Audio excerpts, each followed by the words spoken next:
করে আল্লাহ তাআলা আমাদেরকে জান্নাতের বাগানে আসার, বসার, কথা বলার, কথা শোনার তৌফিক দান করেছেন। আমরা সবাই একবার আল্লাহ রাব্বুল ইজ্জত ওয়া জালালের দরবারে অন্তরের অন্তঃস্থল থেকে কালেমাতুশ শুকর আদায় করি, আলহামদুলিল্লাহ। জোরে পড়েন না সবাই, আলহামদুলিল্লাহ। যেহেতু তাফসীরুল কোরআন মাহফিল, কোরআনুল কারীমের বিখ্যাত সূরা সূরাতুল ফাতিহা দুটি আয়াত আমি আপনাদের সামনে তিলাওয়াত করেছি। এই দুই আয়াতকে সামনে রেখে কিছু কথা আপনাদের সামনে পেশ করার চেষ্টা করব। আল্লাহ তাআলা আমাকে যেন ইখলাসের সাথে বিশুদ্ধ কথা বলার। মসজিদে নববীতে তাকে উদ্দেশ্য করে বলেছেন, লা উআল্লিমান্নাকা সূরা, আমি অবশ্যই তোমাকে এমন একটি সূরা শেখাবো, ইয়া আ'যাম সূরা মিন সূরারিল কোরআন, যে সূরাটা কোরআনের সবচেয়ে মর্যাদাবান সূরা। আমি তোমাকে এমন একটা সূরা শেখাবো যে সূরাটি কোরআনুল কারীমের সবচেয়ে মর্যাদাপূর্ণ সূরার একটা সূরা। নবী করিম সাল্লাল্লাহু আলাইহি ওয়াসাল্লাম যখন মসজিদ থেকে বের হয়ে যাচ্ছেন, ওই সাহাবী নবী করিম সাল্লাল্লাহু আলাইহি ওয়াসাল্লামকে বললেন, ইয়া রাসূলুল্লাহ, আপনি বলেছিলেন যে আমাকে একটা সূরা শেখাবেন যে সূরা কোরআনুল কারীমের সবচেয়ে বড় সূরা। বলেন তো সেই সূরা কোনটা? নবী করিম সাল্লাল্লাহু আলাইহি ওয়াসাল্লাম জবাব দিচ্ছেন, ইয়াল ফাতিহা ওয়া হিয়া সাবউল মাসানি, যে কোরআনুল কারীমের সবচেয়ে সুমহান সূরার একটা সূরা হলো, সবচেয়ে মর্যাদাপূর্ণ সূরা হলো সূরাতুল ফাতিহা, ওয়া হিয়া সাবউল মাসানি। এটাই হলো সাবউল মাসানি। আল্লাহ তাআলা কোরআনে বলেছেন, ওয়া লাকাদ আতাইনাকা সাবআন মিনাল মাসানি, আপনার কাছে সাবউল মাসানি মানে আলোকোজ্জ্বল 7টি তারকা এসেছে। এখানে 7 তারকা, আলোকোজ্জ্বল 7টা বাতি। ভাই এটা বন্ধ করেন তো, এগুলো লাগান কেন আমাকে?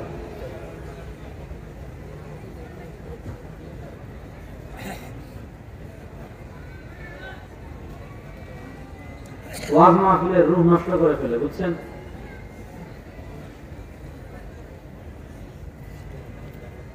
আল্লাহ তাআলা সূরাতুল ফাতিহার 7টা আয়াতকে 7টা প্রজ্জ্বল বাতি, 7টা তারকার সাথে তুলনা করেছেন। শুনেন, ওয়ালাদ-দাল্লিন এই পর্যন্ত হলো ফাতিহা। আমিন এটা কোরআনের অংশ না, এটা দোয়া। আমিন এটা কোরআনের কি না? অংশ না, এটা দোয়া। কোরআন হলো ওয়ালাদ-দাল্লিন পর্যন্ত, আমিন এটা হলো দোয়া। আল্লাহ তাআলা সূরাতুল ফাতিহার 7টা আয়াতকে আল্লাহ তাআলা আলোকোজ্জ্বল 7টা বাতির সাথে তুলনা করেছেন। সুবহানাল্লাহ। আসেন, নবী করিম সাল্লাল্লাহু আলাইহি ওয়াসাল্লাম হাদিসের এক প্রকার হাদিস হলো হাদিসে কুদসি। হাদিসে কুদসি বলা হয় আল্লাহর কথা, কিন্তু কোরআনে আসে নাই। কথা আল্লাহ, কিন্তু কোরআনে না এসে যদি হাদিসে আসে, আল্লাহর কথা যদি কোরআনে না এসে হাদিসে আসে, ওই হাদিসকে বলা হয় হাদিসে কুদসি। ওই হাদিসকে বলা হয় হাদিসে কুদসি। আল্লাহ তাআলা হাদিসে কুদসিতে বলেন, কুসিমাতিস সালাতু বাইনি ওয়া বাইনা আবদি নিসফাইন, নামাজকে আমার আর আমার বান্দাদের মাঝে 2 ভাগে ভাগ করা হয়েছে। কুসিমাতিস সালাতু বাইনি ওয়া বাইনা আবদি নিসফাইন, নামাজকে আমার আর আমার বান্দাদের মাঝে 2 ভাগে ভাগ করা হয়েছে। ওয়ালি আবদি মা সাআল, নামাজকে আমার আর আমার বান্দাদের ভিতর শুধু দুই ভাগে ভাগ করা হয়েছে, ব্যাপারটা এমন না। দুই ভাগে তো ভাগ করেছি, আবার নামাজে এমন একটা মুহূর্ত রেখেছি, এমন একটা সময় রেখেছি, ওই সময় বান্দা আল্লাহর কাছে যা চাইবে আল্লাহ তাকে তা দান করবে। فإذا قال العبد الحمد لله رب العالمين فإذا قال العبد الحمد لله رب العالمين বান্দা যখন পড়ে, বান্দা যখন নামাজে দাঁড়িয়ে পড়ে আলহামদুলিল্লাহ, এখানে মানে সবাই পড়তে হবে মাসালা এরকম না। মাসালা হলো নামাজ যদি আপনি একাকী পড়েন এক হালাত, আর নামাজ যদি আপনি ইমামের পিছনে পড়েন তাহলে নামাজের আরেকটা হালাত। ইমামের পিছনে যদি আপনি জামাতে নামাজ পড়েন তাহলে নামাজের দুটো হালাত আছে। একটা হালাত হলো ইমাম সাহেব কেরাত জুড়ে পড়েন, যেমন ফজরের নামাজে ইমাম কিরাত জুড়ে পড়েন, মাগরিবের নামাজে ইমাম কিরাত জুড়ে পড়েন, এশার নামাজে ইমাম কিরাত জুড়ে পড়েন। তো একটা হালাত হলো ইমাম সাহেব কিরাত জুড়ে পড়বেন। যদি ইমাম সাহেব কিরাত জুড়ে পড়েন, একটা কথা ভালো করে মন দিয়ে শুনবেন, কোরআন তিলাওয়াত করাও ইবাদত, কোরআন তিলাওয়াত শোনাও ইবাদত। বলেন কোরআন তিলাওয়াত করাও ইবাদত, বলে না কোরআন তিলাওয়াত করাও ইবাদত, কোরআন তিলাওয়াত শোনাও ইবাদত। كان رسول الله صلى الله عليه وسلم يتدارس القرآن مع جبريل حين يلقاه। নবী করিম সাল্লাল্লাহু আলাইহি ওয়াসাল্লাম জিবরিল আমিনের সাথে কোরআন দাওর করতেন। আল্লাহ নবী সাল্লাল্লাহু তিলাওয়াত করতেন, জিবরিল শুনতেন। জিবরিল তিলাওয়াত করতেন, নবী করিম সাল্লাল্লাহু আলাইহি ওয়াসাল্লাম শুনতেন। তাহলে তিলাওয়াত করাও ইবাদত, তিলাওয়াত শোনাও ইবাদত। আমার এই উম্মাহ, আমাদের উম্মাহ সবচেয়ে বড় কারিদের একজন ছিলেন হযরত উবাই ইবনে কাব রাদিয়াল্লাহু তাআলা আনহু। নবী করিম সাল্লাল্লাহু আলাইহি ওয়াসাল্লাম একদিন উবাই ইবনে কাব রাদিয়াল্লাহু তাআলা আনহুর কাছে গিয়ে বললেন, ও উবাই, আল্লাহ তোমাকে সালাম দিয়েছেন, সৃষ্টিকর্তা আল্লাহ তোমাকে সালাম দিয়েছেন, আর সালাম দিয়ে বলেছেন তোমার থেকে আমি যেন তিলাওয়াত শুনি। হযরত উবাই ইবনে কাব রাদিয়াল্লাহু তাআলা আনহু খুশি হয়ে বললেন, আওয়াসাম্মানি রাব্বি, আওয়াসাম্মানি রাব্বি, আমার রব কি আমার নাম নিয়েছেন? আওয়াসাম্মানি রাব্বি, আমার রব কি আমার নাম নিয়ে আমাকে সালাম দিয়েছেন? নবী করিম সাল্লাল্লাহু আলাইহি ওয়াসাল্লাম বলেন, উবাই, হ্যাঁ, তোমার রব তোমাকে সালাম, নাম ধরে তোমাকে সালাম দিয়েছেন, আর বলেছেন তোমার থেকে আমি যেন তিলাওয়াত শুনি। এজন্য কোরআন তিলাওয়াত করাও ইবাদত, শোনাও ইবাদত। বলেন কোরআন তিলাওয়াত করাও ইবাদত, বলেন না কোরআন তিলাওয়াত করাও ইবাদত, শোনাও ইবাদত। শুনেন, কোথাও যদি কোরআন তিলাওয়াত করলে কোরআনের ইহানত হওয়ার সম্ভাবনা আছে। ওই বাজারে মানুষ কেনাকাটা করতেছে, আপনি কি ওখানে তিলাওয়াত আরম্ভ করলেন না? এবং আরেকটা মাসালা বুঝেন, তিলাওয়াত করা এটা ইবাদত, আফদালুদ যিকরি তিলাওয়াতুল কোরআন।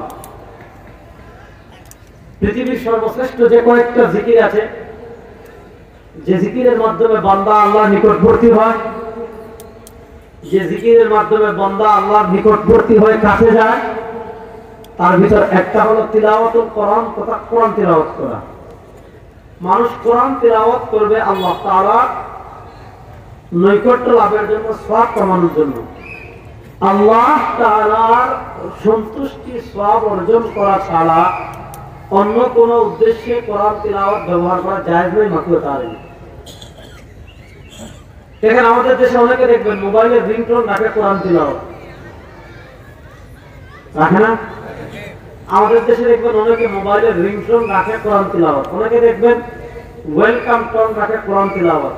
আচ্ছা ভাই, তুমি রিংটোন কোরআন তিলাওয়াত রাখলা, এখন রিসিভ কোন সময় করবে? আয়াতের মাঝে করলো, শুরুতে করলো, অর্থ বিকৃত হয়ে গেল, তখন দায় কে নেবে?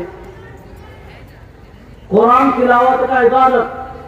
রিংটোন কি? রিংটোন আপনি এজন্য রাখেন যেটা আপনার ফোনটা আছে এটা জানার জন্য। তাহলে এখানে দেখেন ফতোয়া স্বামীতে একটা মাসালা আছে, তাহলে মাসালাটা বুঝলে আপনার মাসালাটা বুঝবেন।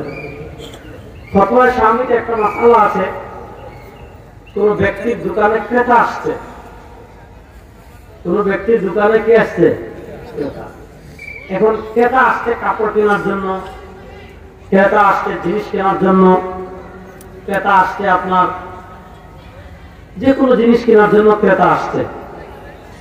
এবার ক্রেতা আসার পর আপনি কাপড়টা খুলে, পণ্যটা খুলে, মানে আপনার মুগ্ধতা ক্রেতাকে আকৃষ্ট করার জন্য বলেন সুবহানাল্লাহ। এই সুবহানাল্লাহটা আপনি যে বললেন, এই সুবহানাল্লাহটা আপনি বলেছেন আল্লাহর ইবাদতের জন্য না, এই সুবহানাল্লাহটা আপনি বলেছেন নেকি কামানোর জন্য না, বরং এই সুবহানাল্লাহটা আপনি বলেছেন ক্রেতাকে আকৃষ্ট করার জন্য।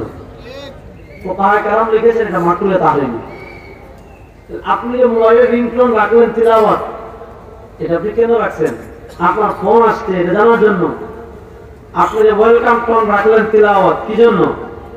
যে অমুকের মোবাইলে ফোন ঢুকেছে, নাম্বারটা বন্ধ না, ব্যস্ত না, কল ঢুকেছে, এই কথা জানার জন্যই তো আপনি রিংটোন রাখলেন। তাহলে প্রশ্ন হলো, কোরআন তিলাওয়াত এটা তো ইবাদত, এটা তো আল্লাহর সন্তুষ্টি এবং ইবাদত ছাড়া অন্য কোনো উদ্দেশ্যে ব্যবহার করা মাকরুহে তাহরিম, হারাম। এজন্য মোবাইলে রিংটোন তিলাওয়াত রাখবেন না। আপনি বাথরুমে গিয়েছেন, হঠাৎ মোবাইল বেজে উঠলো তিলাওয়াত। একটা মাসালা হলো, যদি মোবাইলে তিলাওয়াত শোনা হয় তাহলে এটার বিধান কি? যদি লাইভ শুনেন, লাইভ, তাহলে যদি আপনার সিজদার আয়াত তিলাওয়াত করে আপনাকে সিজদা দিতে হবে, কিন্তু রেকর্ড শুনলে সিজদা দেওয়া লাগবে না। বাকি সরাসরি শোনা আর মোবাইলে শোনা কিছুটা পার্থক্য আছে, বাকি সব তো হবে, কারণ গান না শুনে তিলাওয়াত শুনতে। তো কোরআন তিলাওয়াত করাও ইবাদত, কোরআন তিলাওয়াত শোনাও, বলেন কোরআন তিলাওয়াত করাও ইবাদত, কোরআন তিলাওয়াত শোনাও ইবাদত। এখানে একটা মাসালা বলি, বর্তমানে আমাদের দেশে একটা ফিতনা চলে, আমাদের দেশ না পুরা পৃথিবী ব্যাপী একটা ফিতনা। সে ফিতনার নাম হলো মুনকিরিন হাদিস, হাদিস অস্বীকারের ফিতনা। অর্থাৎ যারা ইসলামী শরিয়ার একটা উল্লেখযোগ্য মৌলিক দলিল হাদিসকে শরীয়তের দলিল মানে না, এদেরকে বলা হয় মুনকিরিন হাদিস, হাদিস অস্বীকারী। তারা আমাদেরকে একটা ভুল মাসআলা শিখায়, তারা আমাদেরকে কোরআন থেকে দূরে সরানোর জন্য একটা গলত বিষয় আমাদের সমাজে চালু করে দিয়েছে। সেটা হলো, আপনি যদি অর্থ বুঝে কোরআন তিলাওয়াত না করেন তাহলে আপনার সওয়াব হবে না। এই কথাগুলো আপনি ফেসবুকে ব্যাপক পাবেন, এই কথাগুলো আপনি ইউটিউবে ব্যাপক পাবেন, যে কেউ যদি অর্থ না বুঝে কোরআন তিলাওয়াত করে তার সওয়াব হবে না। এবার আসেন, আল্লাহ তাআলা পবিত্র কোরআনে বলেছেন, হুয়াল্লাযী আনজালাল কিতাব হুন্না উম্মুল কিতাব ওয়া আখারু মুতাশাবিহাত। আল্লাহ তাআলা বলেন, কোরআনুল কারীমে এক প্রকার আয়াত আছে যেগুলো হলো মুতাশাবিহ। কোরআনুল কারীমের কিছু আয়াত যেটার অর্থ দুনিয়ার সবাই বুঝে, সবাই জানে। আল্লাহ তাআলা বলেন, কোরআনুল কারীমের কিছু আয়াত আছে মুতাশাবিহাত। এই মুতাশাবিহ আয়াতের ব্যাপারে আল্লাহ তাআলা বলেছেন, ওয়া মা ইয়ালামু তা'ওয়িলাহু ইল্লাল্লাহ, ওয়া মা ইয়ালামু তা'ওয়িলাহু ইল্লাল্লাহ, ওয়া মা ইয়ালামু তা'ওয়িলাহু ইল্লাল্লাহ। এই মুতাশাবিহ আয়াতগুলোর অর্থ আল্লাহ ছাড়া আর কেউ জানে না।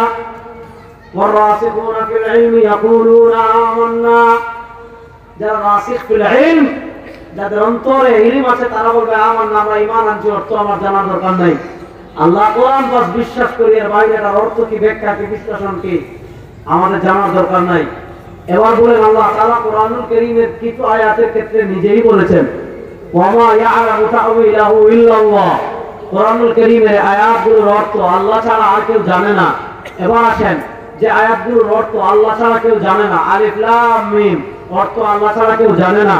কাফ হা ইয়া আইন সাদ অর্থ আল্লাহ ছাড়া কেউ জানে না। হা মিম অর্থ আল্লাহ ছাড়া কেউ জানে না। তা সিন মিম অর্থ আল্লাহ ছাড়া কেউ জানে না। এবার আসেন কেউ যদি আলিফ লাম মিম পড়ে তার নেকি হবে কিনা? কেউ যদি কাফ হা ইয়া আইন সাদ পড়ে তার নেকি হবে কিনা? কেউ যদি তা সিন মিম পড়ে তার নেকি হবে কিনা? কেউ যদি হা মিম পড়ে তার নেকি হবে কিনা?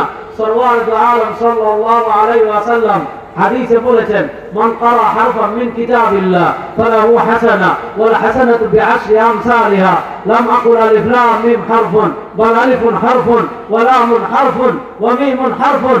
সরওয়ার দু আলম তাজদার মদিনা জনাব মুহাম্মদুর রাসূলুল্লাহ সাল্লাল্লাহু আলাইহি ওয়াসাল্লাম বলেছেন, আমার কোন উম্মত যদি একবার আলিফ লাম মিম পড়ে আল্লাহ তাআলা কমসে কম তার আমলনামায় 30টা নেকি লিখে দিবেন। সুবহানাল্লাহ। কেউ যদি একবার আলিফ লাম মিম পড়ে আল্লাহ তাআলা তার আমলনামায় কমসে কম 30টা নেকি লিখে দিবেন। তাহলে আলিফ লাম মিম পড়লে সওয়াব আছে না নাই? দেখেন কোরআনুল কারীমের তিলাওয়াতের ফজিলত সংক্রান্ত যত হাদিস আছে সব হাদিসে নবী করিম সাল্লাল্লাহু আলাইহি ওয়াসাল্লাম শর্ত লাগিয়েছেন কিরাত। কথা বুঝেন? কোরআনুল কারীমের ফজিলত সংক্রান্ত তিলাওয়াতের ফজিলত সংক্রান্ত যত হাদিস আছে সব হাদিসে নবী করিম সাল্লাল্লাহু আলাইহি ওয়াসাল্লাম কোথাও কারা ব্যবহার করেছেন, কোথাও কারা ব্যবহার করেছেন, অর্থ বোঝা কোথাও ব্যবহার করেন না। যেমন আজকে শুক্রবার এই হিসাবে আমি একটা হাদিস শুনাই। আজকে কি বার? শুক্রবার। শুক্রবার তো শেষ। জি। আজকে কি বার? শুক্রবার। শারঈ বার সূর্যাস্তের পর থেকে শুক্রবার শুরু হয়ে গিয়েছে। জি। শুনেন, পৃথিবীর ইতিহাসের সবচেয়ে ভয়ঙ্কর যে ফিতনা হবে ওই ফিতনার নাম হলো দাজ্জালের ফিতনা। পৃথিবীর ইতিহাসের সবচেয়ে ভয়ঙ্কর যে ফিতনা হবে ওই ফিতনার নাম কিসের ফিতনা? দাজ্জাল। নবী করিম সাল্লাল্লাহু আলাইহি ওয়াসাল্লাম বলেন, আমার উম্মতরা শুনো, মা মিন নাবিয়্যিন ইল্লা ওয়াকাদ আনযারা কওমাহুল আ'ওয়ার দাজ্জাল। মা মিন নাবিয়্যিন ইল্লা ওয়াকাদ আনযারা কওমাহুল আ'ওয়ার দাজ্জাল। এমন কোন নবী নাই, এমন কোন রাসূল নাই, ইল্লা ওয়াকাদ আনযারা কওমাহুল আ'ওয়ার দাজ্জাল। সব নবী সব রাসূল তার উম্মাহকে কানা দাজ্জালের ফিতনা থেকে সতর্ক করেছেন। দাজ্জালের ফিতনা অনেক ভয়াবহ হবে। নবী করিম সাল্লাল্লাহু আলাইহি ওয়াসাল্লাম নামাজে দোয়া করতেন, আল্লাহুম্মা ইন্নী আউযু বিকা মিন ফিতনাতিল মাহইয়া ওয়াল মামাত। আল্লাহুম্মা ইন্নী আউযু বিকা মিন ফিতনাতিল মাহইয়া ওয়াল মামাত ওয়া আউযু বিকা মিন ফিতনাতিল মাসীহিদ দাজ্জাল ওয়া আউযু বিকা মিন ফিতনাতিল মাসীহিদ দাজ্জাল। নবী করিম সাল্লাল্লাহু আলাইহি ওয়াসাল্লাম দোয়া করতেন, আয় আল্লাহ, কানা দাজ্জালের ফিতনা থেকে আমি আপনার কাছে আশ্রয় চাই। এবার প্রশ্ন হলো, নবী করিম সাল্লাল্লাহু আলাইহি ওয়াসাল্লাম বলেছেন, ইয়াখরুজু ওয়া ফীকুম, যদি আমি দুনিয়াতে থাকা অবস্থা দাজ্জাল চলে আসে, ফানা হাজিজ, আমি দাজ্জালের মোকাবেলা করব, তোমাদের কারো মোকাবেলা করতে হবে না। আর আমি দুনিয়া থেকে চলে যাওয়ার পর যদি দাজ্জাল দুনিয়াতে আসে তাহলে তোমরা প্রত্যেকেই দাজ্জালের ফিতনা থেকে তোমাদের ঈমান এবং আমলের হেফাজত করবে। এবার প্রশ্ন হলো, দাজ্জালের ফিতনা থেকে আমরা ঈমান বাঁচাবো কেমনে? দাজ্জালের ফিতনা থেকে আমল বাঁচাবো কেমনে? নবী করিম সাল্লাল্লাহু আলাইহি ওয়াসাল্লাম আমল বাতলে দিচ্ছেন।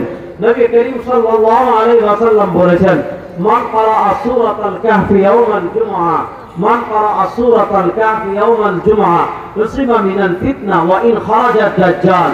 মান ক্বারাআ সূরাতাল কাহফি ইয়াওমাল জুমআহ উসিবা মিনাল ফিতনাতি ওয়া ইন খারাজা দাজ্জাল।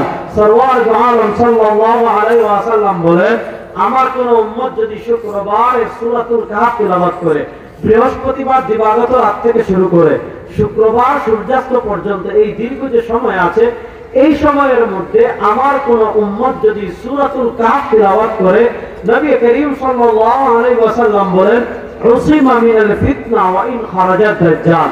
আগামী শুক্রবার পর্যন্ত যত ফিতনা দুনিয়াতে হবে, এমনকি আগামী শুক্রবারের মধ্যে যদি দাজ্জাল দুনিয়াতে চলে আসে যে ব্যক্তি শুক্রবারে সূরাতুল কাহফ তিলাওয়াত করবে, সূরাতুল কাহফ তিলাওয়াত করার বদৌলতে আল্লাহ তাআলা দাজ্জালের ফিতনা থেকেও তাকে বাঁচিয়ে রাখবেন।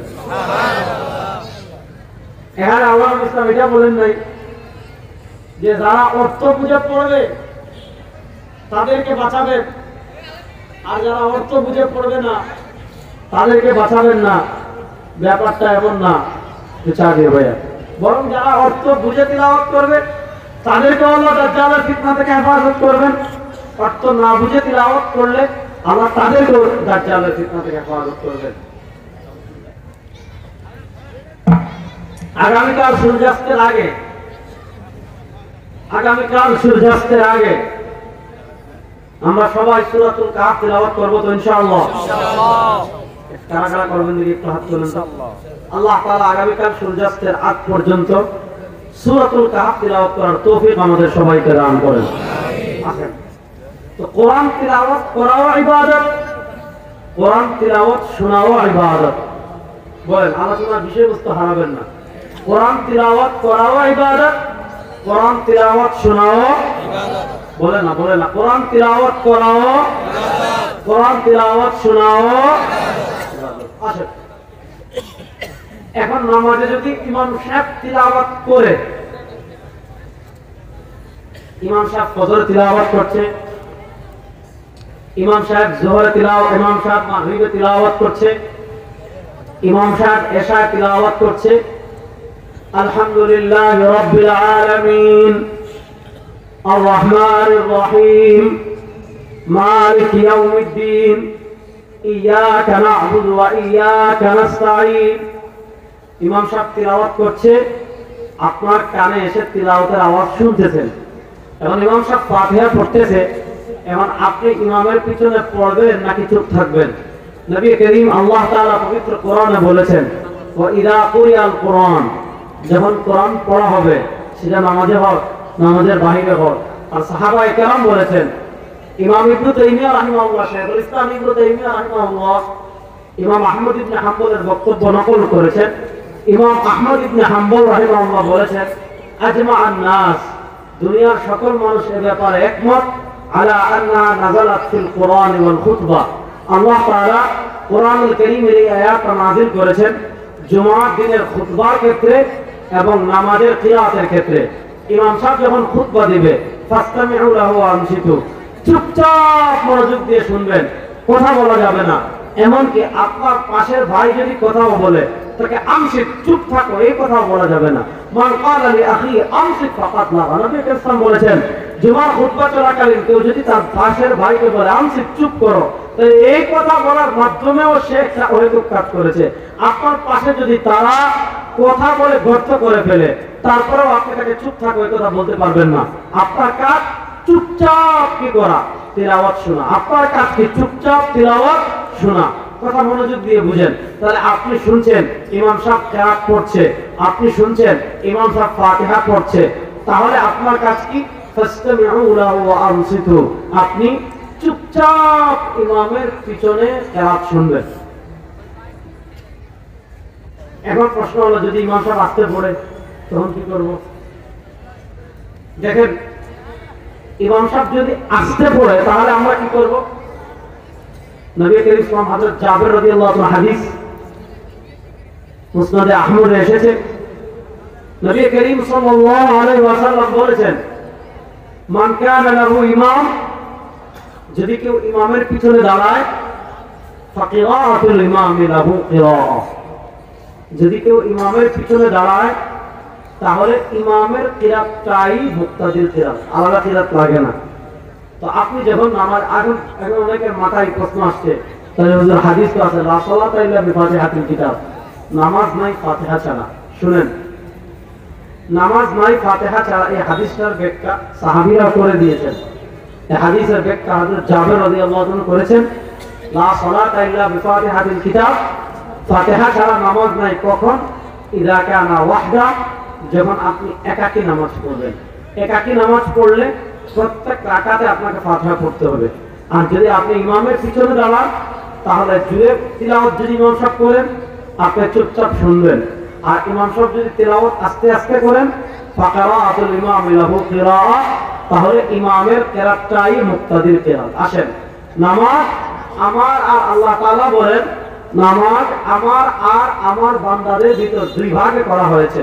ফাইযা ক্বালাল আবদু আলহামদুলিল্লাহি রাব্বিল আলামিন, বান্দা যখন নামাজে দাঁড়িয়ে পড়ে আলহামদু প্রশংসা কার, লিল্লাহ আল্লাহ, আল্লাহর পরিচয় কি, রাব্বিল আলামিন, তিনি শুধু বাংলাদেশের রব না, তিনি শুধু বাংলাদেশের প্রধানমন্ত্রী না, ভারতের না, আমেরিকার না, চীনের না, জার্মানের না, জাপান না, আলহামদুলিল্লাহ আমি প্রশংসা করি লিল্লাহ আল্লাহ। এবার প্রশ্ন হলো, আমি যে আল্লাহর প্রশংসা করেছি সেই আল্লাহর তাআরুফ কি, সেই আল্লাহর পরিচয় কি, সেই আল্লাহর গুণ কি? আমি বলছি রব্বিল আলামিন, আমার আল্লাহ সারা জাহানের রব। বলেন আমার আল্লাহ সারা জাহানের, বলেন আমার আল্লাহ সারা জাহানের রব। রব মানে যিনি সৃষ্টি করেন, রব মানে যিনি রিজিক দেন, রব মানে যিনি বাঁচিয়ে রাখেন, রব মানে যিনি মৃত্যু দান করেন, রব মানে যিনি মৃত্যুর পর আবার পুনরায় জীবিত করেন, যিনি সৃষ্টি করতে পারেন, যিনি রিজিক দিতে পারেন, যিনি মৃত্যু দিতে পারেন, যিনি মৃত্যুর পর আবার জীবিত করতে পারেন, তার নাম রব। আমাদেরকে সৃষ্টি করেছেন আল্লাহ, আমাদেরকে রিজিক দিয়েছেন আল্লাহ, আমাদেরকে মৃত্যু দিবেন আল্লাহ, আমাদেরকে মৃত্যুর পর আবার পুনরায় জীবিত করবেন আল্লাহ। আল্লাহ তাআলা পবিত্র কোরআনে নিজে তার পরিচয় তুলে ধরেছেন। আল্লাহ তাআলা পবিত্র কোরআনে নিজে তার পরিচয় তুলে ধরতে গিয়ে বলেছেন আল্লাহুল্লাযী খালাকাকুম, আল্লাহর এক পরিচয়, আল্লাহ তোমাদেরকে সৃষ্টি করেছেন। সুম্মা রাযাকাকুম, আল্লাহকে বড় এক তাআরুফ, আল্লাহ তোমাদেরকে রিজিক দিয়েছেন। সুম্মা ইউমীতুকুম, আল্লাহর আরেকটা পরিচয়, আল্লাহ মৃত্যু দিবেন। সুম্মা ইউহয়ীকুম, আল্লাহর আরেকটা পরিচয়, আল্লাহ মৃত্যুর পর আবার আমাদেরকে পুনরায় জীবিত করবেন। তাহলে এবার মুসলমান ভালো করে বুঝেন, আমাদেরকে সৃষ্টি করেছেন আল্লাহ, আমাদেরকে রিজিক দেন আল্লাহ, আমাদেরকে বাঁচিয়ে রেখেছেন আল্লাহ, আমাদেরকে মৃত্যু দিবেন আল্লাহ, আমাদেরকে মৃত্যুর পর আবার পুনরায় জীবিত করবেন আল্লাহ। সুতরাং আমাদের রব নেতা হতে পারে না, নেত্রী হতে পারে না, ভারত হতে পারে না, আমেরিকা হতে পারে না, আমাদের রব একমাত্র আল্লাহ। বলেন আমাদের রব একমাত্র আল্লাহ।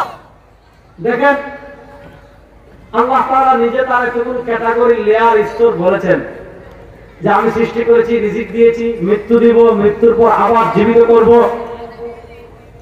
এরপর আল্লাহ তাআলা কাফেরদেরকে বলেন হাল মিন শুরাকাইকুম মান ইয়াফআলু যালিক, হাল মিন শুরাকাইকুম মান ইয়াফআলু যালিক, হাল মিন শুরাকাইকুম মান ইয়াফআলু যালিক। এ কাফেরেরা, তোমরা যারা তারকাকে রব মানো, তোমরা যারা সূর্যকে রব মানো, তোমরা যারা লাত মূর্তিকে রব মানো, তোমরা যারা মানাত মূর্তিকে রব মানো, তোমরা যারা হুবাল মূর্তিকে রব মানো, তোমরা যারা উজ্জা মূর্তিকে রব মানো, যারা আগুনকে রব মানো, ফেরাউনকে রব মানো, নমরুদকে রব মানো, মোদির রব মানো, বুশের রব মানো, ডোনাল্ড ট্রাম্পের রব মানো, হাল মিন শুরাকাইকুম মান ইয়াফআলু যালিক। এই যারা তারকার রব মানো, সূর্যের রব মানো, মূর্তির রব মানো, নেতার রব মানো, নেত্রীর রব মানো, তারা কেউ কি সৃষ্টি করতে পারবে? বলেন না, বলেন না। তারা কেউ কি রিজিক দিতে পারবে? তারা কেউ কি মৃত্যু দিতে পারবে? তারা কেউ কি মৃত্যুর পর পুনরায় জীবন দান করতে পারবে?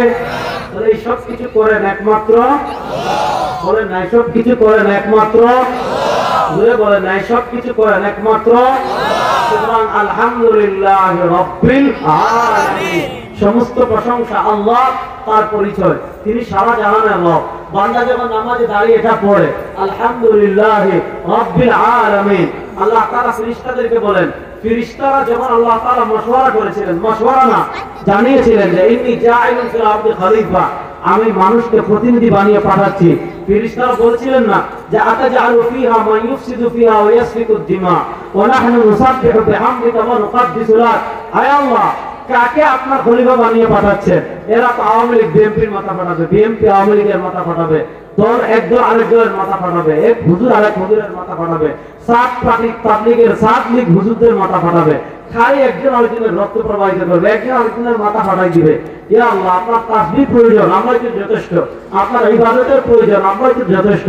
আপনার সালাসিফাতের প্রয়োজন, আমরাই তো যথেষ্ট।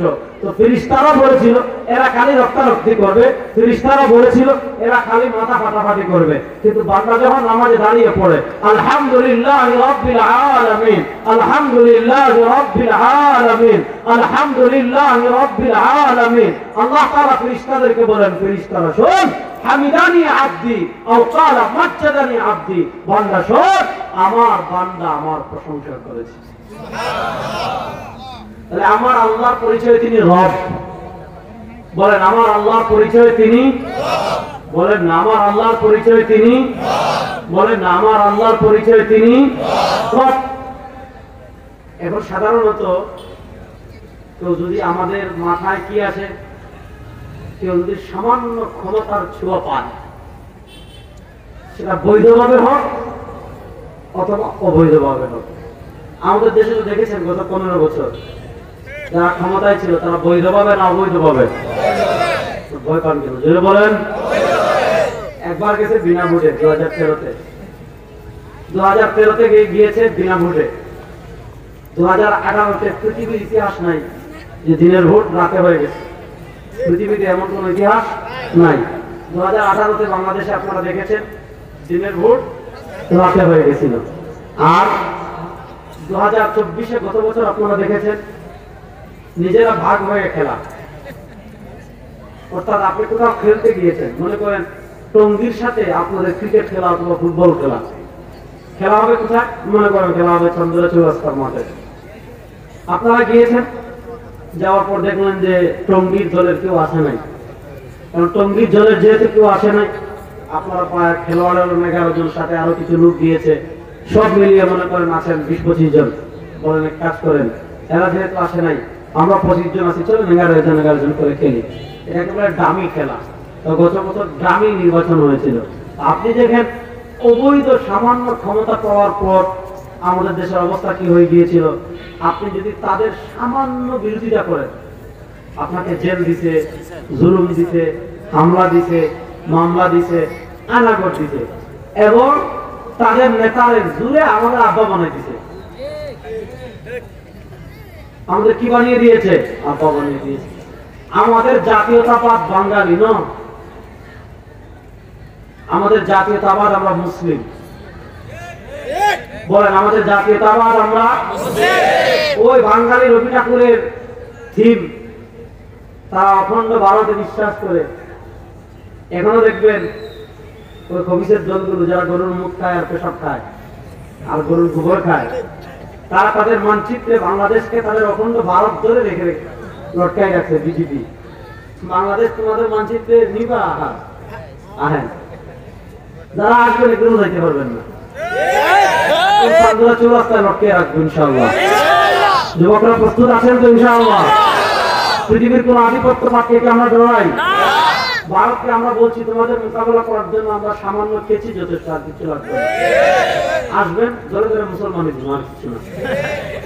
শুধু এই ঘোষণা যদি দেয়, দাদারা তো মুসলমানই দেয় না। দাদারা যদি কি দেয় না, মুসলমানই। শুধু বাংলাদেশের মানুষ যদি এটা ঘোষণা দিয়েছে 14 কোটি মুসলিম, 14 কোটি কেচি নিয়ে রেডি আছে, আসেন ফ্রি ক্যাম্পিং হবে মুসলমানই। আর এদের জবানের সাহস করবে এরা ডাক্তার না, যদি মুসলমান শুরু করে কোন পর্যন্ত কাঁদতে পারে তত আল্লাহু আলাম। কথা ভালো করে বুঝেন। আমাদের ওই তারা অখণ্ড ভারত বিশ্বাস করে, ওই অখণ্ড ভারত থেকে রবীন্দ্রনাথ ঠাকুর লিখেছে আমার সোনার বাংলা। এই আমার সোনার বাংলা মানে আমাদের বাংলাদেশ বুঝে নাই। এই লোকটা কট্টর মুসলিম বিদ্বেষী ছিল, কট্টর বাংলাদেশ বিরোধী ছিল। আমাদের ঢাকা বিশ্ববিদ্যালয় ঢাকা হওয়ার বিরোধী সে ছিল। সে বলেছিল মুসলমানের বাচ্চারা শিক্ষিত হবে ভার্সিটি। আমাদের জাতীয় কবি কাজী নজরুল ইসলাম, তিনি ব্রিটিশ বিরোধী কবিতা লিখেছিলেন, সারা দেশ ছাড়বে কিনা বল, না হলে তীরের ছুটে হার করিব জল। আছে না? সারা দেশ ছাড়বে কিনা বল, দেশ ছাড়বে কিনা বল, এটা বলছিলেন কাজী নজরুল। আর রবি ঠাকুর ছিল ব্রিটিশের 5টা গোলাম। তার পূর্বপুরুষ বাপদাদা এরা প্রতিদার ব্যবসা করত। সে বলেছে আমার সোনার বাংলা আমি তোমার ভালোবাসি। এই আমার সোনার বাংলা মানে বাংলাদেশে বুঝায় নাই, এই আমার সোনার বাংলা মানে তার কলকাতা মলকাতা গুলো বুঝাইছে। আর এরকম বাংলাদেশ বিরোধী যে শব্দে একবার বাংলাদেশে কথা নাই, যে সঙ্গীতে একবার আমাদের ৭১-এর শহীদদের কথা নাই, সেটা আমাদের জাতীয় সঙ্গীত হওয়ার প্রশ্নই আসে না। ওই আমরা ভারতের গোলাম ছিলাম, ভারতের আধিপত্যবাদ আমাদের মাথার উপর জেঁকে বসেছিল স্বাধীনতার পর থেকে।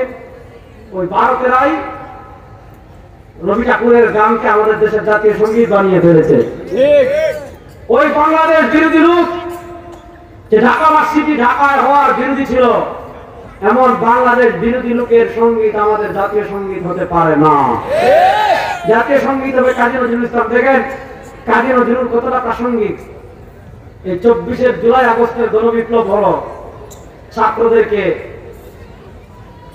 ছাত্ররা যখন আন্দোলন করেছে, কবিতা পড়েছে চল চল চল ঊর্ধ্ব গগনে বাজে মাদল, কার ওই লৌহ কপাট ভেঙে ফেল করলে পাট। এগুলো সব কাজী নজরুলের। আপনি এই যে জুলাই আগস্টের যে গণ অভ্যুত্থান হয়েছে, কোথাও আপনি রবীন্দ্রনাথকে পাবেন না। সুতরাং বাংলাদেশ বিদ্বেষী কোন লোকের কবিতা, বাংলাদেশ বিদ্বেষী কোন লোকের কবিতা কখনো আমাদের জাতীয় সঙ্গীত হতে পারে? তাহলে বলেন আমাদের জাতীয়তাবাদ আমরা মুসলিম, বলেন আমাদের জাতীয়তাবাদ আমরা, আমাদের সবচেয়ে বড় পরিচয় বাঙালি না? আমাদের পরিচয় বাঙালি না, আমাদের পরিচয় বাংলাদেশী। বলেন আমাদের পরিচয় আমরা বাংলাদেশী। বাঙালি বলে তারা ভারত, বাংলাদেশ, কলকাতা, উড়িষ্যা একাকার করতে চায়। শুনেন, ভারতের গোলামি করার দিন বাংলাদেশে শেষ হয়ে গিয়েছে। এই ভারতে বাংলাদেশ বন্ধ হয়ে থাকতে চান সীমান্তে আমাদের কোনো আপত্তি নাই, কিন্তু বাংলাদেশের প্রভু হয়ে থাকার দিন শেষ হয়ে গিয়েছে। আর কাউকে আমাদের প্রভু হয়ে থাকতে দেওয়া হবে না ইনশাআল্লাহ। আর ভারত যদি আমাদেরকে নিয়ে খেলতে চায়, 14 কোটি মুসলমান 24 ঘন্টা রেডি আছে ইনশাআল্লাহ। আমরা পৃথিবীর কোন রক্তচক্ষুকে ভয় পাই? তাহলে আমাদের জাতীয়তাবাদ আমরা মুসলিম। বলেন আমাদের জাতীয়তাবাদ আমরা, আর মুসলমানদের জাতির পিতা হযরত ইব্রাহিম। বলেন মুসলমানদের জাতির পিতা হযরত ইব্রাহিম। বলেন না মুসলমানদের জাতির পিতা হযরত ইব্রাহিম।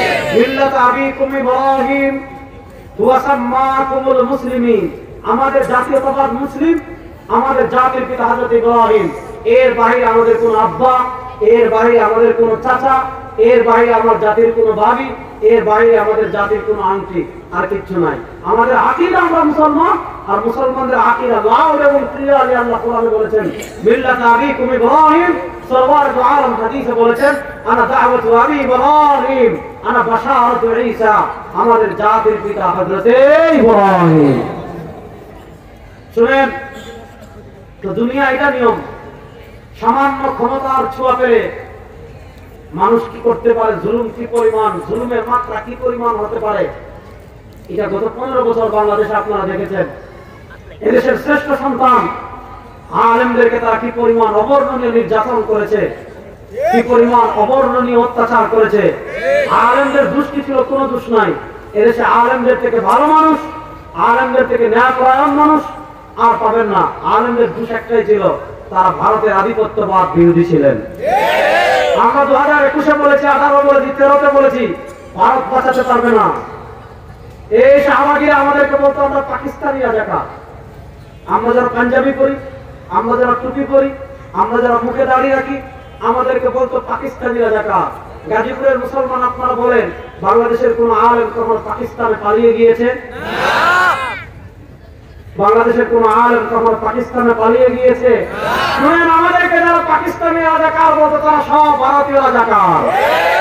আমরা দেখেছি 2024-এর জুলাই আগস্টের গণবিপ্লবে ওই ভারতের রাজাকাররা ভারতে পালিয়ে গিয়েছে। ওই ভারতীয় রাজাকারদের রাজনীতি এই দেশে আর চলতে দেওয়া হবে না ইনশাআল্লাহ। কথা খুব ভালো করে বুঝেন।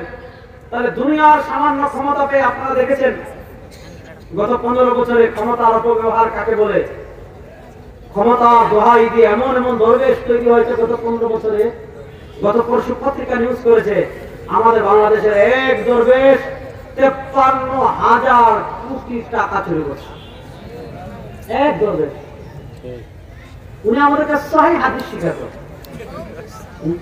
মাঝে মধ্যে কি শিখাতো? সহিহ হাদিস। কি বলতে জানেন যে সহিহ হাদিসে তেমন প্রবলেম নাই, কিন্তু কোরআনে কিছু প্রবলেম আছে। নাউযুবিল্লাহ, বাড়িতে জুড়ে বলবেন না, আসলে বলবেন এমন এমন দরবেশ তৈরি হয়েছে গত 15 বছর। একজনে যদি 53,000 কোটি টাকা যদি আপনি এখান থেকে নিয়ে যেতে চান, কটা ট্রাক লাগবে চিন্তা করেন। এই চোর ডাকাতদের রাজনীতি, এই চোর ডাকাতদের হাতে ক্ষমতা বাংলাদেশে আর আমরা তুলে দেব না। আমাদের মুক্তিযুদ্ধের চেতনা ছিল সাম্য, মানবিক মর্যাদা, সামাজিক ন্যায় বিচার। আপনারা ডেমোক্রেসি বাংলাদেশ দেখেছেন, সেকুলারিজমের বাংলাদেশ দেখেছেন, সোশ্যালিজমের বাংলাদেশ দেখেছেন, ন্যাশনালিজমের বাংলাদেশ দেখেছেন। চুরি বন্ধ হয় নাই, খুন বন্ধ হয় নাই, ডাকাতি বন্ধ হয় নাই, টাকা পাচার বন্ধ হয় নাই, উন্নয়নের নামে রোডের মধ্যে পাস করা বন্ধ হয় নাই। সব বাংলাদেশের খেলা শেষ হয়ে গিয়েছে। 2024-এর জুলাই আগস্টের গণবিপ্লবের পর যুবকরা প্রস্তুতি নেন, ইনশাআল্লাহ আমরা বাংলাদেশে কোরআনকে চূড়ান্ত বিজয় করে ইসলামের বাংলাদেশ গড়ব। ইসলামের বাংলাদেশ গড়ার জন্য প্রস্তুত আছেন তো ইনশাআল্লাহ? ইসলামের বাংলাদেশ এবারে চান কি চান না? পৃথিবীর প্রান্তে প্রান্তে মজলুম মুসলমানদের বিজয় শুরু হয়ে গিয়েছে। আমি সব জায়গায় বলি, গত শতাব্দীতে তারা আমাদেরকে মারছে, আমরা পরাজিত হয়েছি। এই শতাব্দীতে আমরা পরাজয়ের দিন শেষ। এই শতাব্দীতে পৃথিবীর প্রান্তে প্রান্তে মজলুম মুসলমানরা বিজয় লাভ করবে ইনশাআল্লাহ। আপনারা দেখেছেন আফগানিস্তানে খেলা শেষ, আমরা জিতেছি। সিরিয়া খেলা শেষ 11 দিন, বাংলাদেশ 18 দিন। ইনশাআল্লাহ সামনে চূড়ান্ত বিপ্লব হবে, ইসলামের বিপ্লব ইনশাআল্লাহ। এবার শুনেন, আমরা দুনিয়ার সামান্য ক্ষমতার ছোঁয়া পেলে মানুষ কি হতে পারে। গত 15 বছর আপনারা দেখেছেন আলেমরা কি বলেছিলেন যে আব্বার মূর্তি বানায়েন না রাস্তায়, কারণ আমাদের জাতির পিতা হযরত ইব্রাহিম তার বাপ আজর মূর্তি বানাইতেন। আল্লাহ তাআলা তার ঘরে ইব্রাহিমকে পাঠিয়েছেন মূর্তি ভাঙার মিশন দিয়ে। মূর্তি থাকবে মন্দিরে, হিন্দুরা মন্দিরে যত মূর্তি বানাক কোনো সমস্যা নাই, রাষ্ট্রপতি নিরাপত্তা দিবে, কিন্তু রাস্তার মোড়ে মোড়ে মূর্তি বানানো। গত 15 বছরে 4,000 কোটি টাকা তোমার বাপের টাকা, আমার দেশের শ্রমিকদের টাকা, আমার দেশের প্রবাসী ভাইদের মাথার ঘাম পায়ে ফেলা টাকা, আমাদের ভ্যাক্সের টাকা, আমাদের ভ্যাটের টাকা, এই আমাদের ভ্যাটের টাকা, আমাদের ট্যাক্সের টাকা কি করেছে? 4,000 কোটি টাকা দিয়ে রাস্তার মোড়ে মোড়ে আব্বার মূর্তি বানিয়ে রাখছে। আমরা 2021 সালে বলেছিলাম মূর্তি বানায়েন না, ক্ষমতা গেলে একটা থাকবে না, বলি নাই? আমাদেরকে কি করেছে, আলেমদেরকে কি করেছে আপনারা দেখেছেন। দেখেন আল্লাহর কি কারিশমা রে ভাই। আপা পলায়নের খবর বাঙালি পাইছে, বাংলাদেশি পাইছে 2:30টায়, আপা চলে গেছেন। আপা চলেছে 2:30টায়, 5:30টার ভিতর সব মূর্তি মানুষ ভেঙে নদীতে বসাই দিছে। এই 92% মুসলমানের দেশে রাস্তার মোড়ে মোড়ে আর কোনো মূর্তি আমরা দেখতে চাই না। আমাদের দেশের টাকা, আমাদের দেশের টাকা দিয়ে, মানুষের টাকা দিয়ে রাস্তার মোড়ে মোড়ে আপনি আপনার বাপের মূর্তি বানাই রাখবেন, আপনার নেতার মূর্তি বানাই রাখবেন, আপনার নেত্রীর মূর্তি বানাই রাখবেন। ওই মূর্তি বাংলাদেশ আর চলবে না, আমরা দেখতে চাই না।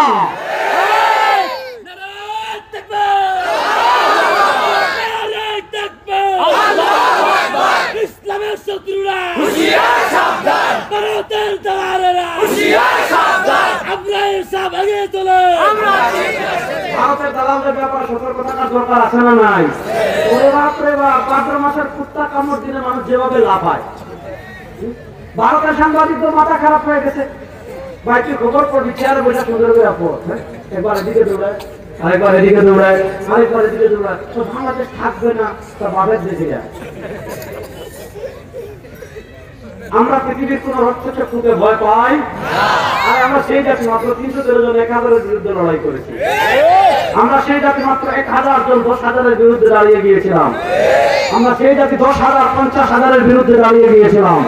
আমরা সেই জাতি 50,000 3 লক্ষের বিরুদ্ধে দাঁড়িয়ে গিয়েছিলাম। সুতরাং 14 কোটি মুসলমান ঐক্যবদ্ধ আছে। ভারতের সৈন্য বেশি হতে পারে, অস্ত্র বেশি হতে পারে, কিন্তু বাংলাদেশের দিকে যদি তাদের অবৈধ হাত আবার বাড়ায়, তাহলে হাত ভেঙে দেওয়ার জন্য 14 কোটি মুসলমান প্রস্তুত ইনশাআল্লাহ। কোন আধিপত্যবাদকে আমরা ভয় পাই না। কথা আপনারা ভালো করে বুঝেন। মূল কথায় আসি।